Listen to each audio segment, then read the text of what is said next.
charts. bar chart එකක් කියන්නේ variable value එක represent කරන bar length එක use කරන chart වර්ගයට.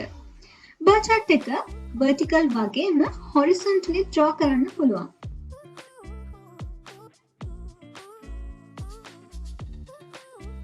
අපි example එකක් විදිහට bar chart එකක් draw කරලා බලමු.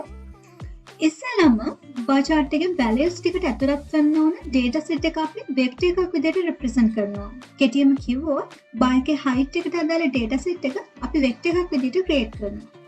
x equals vector inside brackets අපිට අවශ්‍ය කරන data set එක අපි දෙනවා. then අපි bar plot එක create කරලා බලමු. bar plot function එක අපි ඒකට use කරනවා. bar plot open brackets ඇතුලේ අපි data set එකේ name එක දෙනවා. මෙතනදී මම x කියලා තමයි දෙන්නේ. program run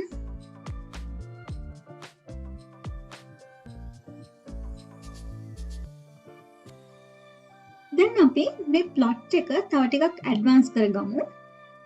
ඒකට අපි මේකට parameters add කරනවා. මෙතනදී x, අපි main කියන parameter එක add කරනවා. මෙතන title එකක් දෙන්න. bar chart එකේ title එක තමයි මම මෙතනදී type කරන්නේ. name equal inside parentheses title of the bar chart.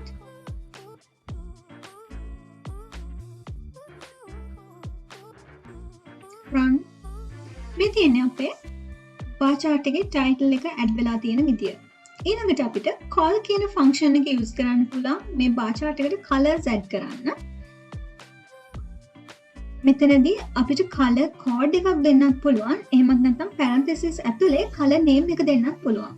අපි color code එකක් දෙද්දී අපිට මේ විදියට website එකකින් color codes ගන්න පුළුවන්. සේන අපිට මේ වගේ දේවල් හොයාගන්න පුළුවන්. අපි color code එක දෙනවා inside parentheses. මෙන්න මේ විදිහට මේක adjust කරලා අපිට color code එක හදාගන්න පුළුවන්. ඊට පස්සේ අපි මෙතනින් color code එක copy කරගන්නවා. ඊට පස්සේ අපි parentheses ඇතුලේ මේ color code එක input කරනවා. මේ තියෙන අපේ color එක adjust වුණ හැටි. ඊළඟට අපිට border කියන function එක use කරලා මේකේ border color එක change කරන්නත් පුළුවන්. border equal inside parentheses අපිට border එකට අවශ්‍ය කරන color code එක දෙන්න පුළුවන්. එහෙමත් නැත්නම් අපිට මේ parentheses ඇතුලේ අපිට red color වුණ red කියලා දාලා අපිට red color එක දෙන්න පුළුවන්. ඊට වඩා advanced දෙයක් තමයි මේ විදිහට අපි color code එක අරගෙන මෙතන insert කරන එක. අපිට අවශ්‍ය විදිහට color එක insert වුණා. ඊළඟට මේ bar plot එකේ x axis names අපිට names arg කියන function එක use කරලා දෙන්න පුළුවන්. names.arg equal අපි vector එකක් විදිහට තමයි මෙතන names ටික දෙන්නේ x axis names ටික inside brackets a b c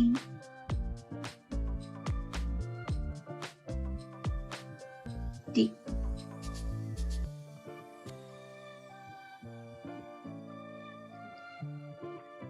මෙතනදී අපිට x axis එකේ label එක දෙන්නත් පුළුවන්. අපි x axis label එක දෙන්නේ x lab කියන parameter එක use කරලා x lab equals අපි දෙන්න ඕනේ x axis එකේ label එකට අපිට අවශ්‍ය කරන දේ x axis label name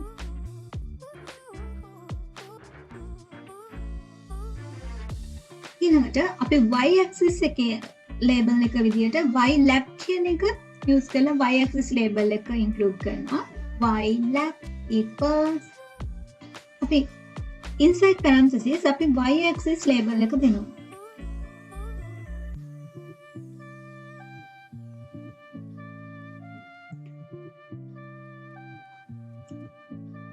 ඊළඟට මේ bar chart එක horizontal කරන්නත් පුළුවන්. ඒකට horis කියන parameter එක use කරන්න පුළුවන්.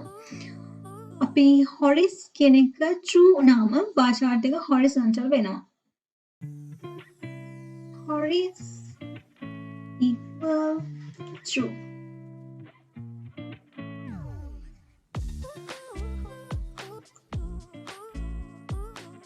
හරි.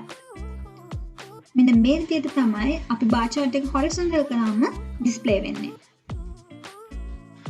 අපිට දැන් මේ bar chart එක picture එකක් විදිහට හරි PDF එකක් විදිහට හරි export කරගන්න පුළුවන්. ඒ වගේම clipboard එකට ගන්නත් පුළුවන්. export copy to clipboard. මෙන්න මේ විදිහට අපිට ඒක display කරනවා. මෙතනදී tick on aspect ratio. ඊළඟට copy as bitmap and copy the plot. Okay. අපිට මේ chart එක paste කරන්න ඕන තැනට ගිහින් දැන් right click කරලා paste කරන්නත් පුළුවන්. ඒ වගේම මගේ ආසම shortcut key එක control V දීලා paste කරන්නත් පුළුවන්. මේ විදිහට තමයි අපේ final output එක පෙන්වන්නේ.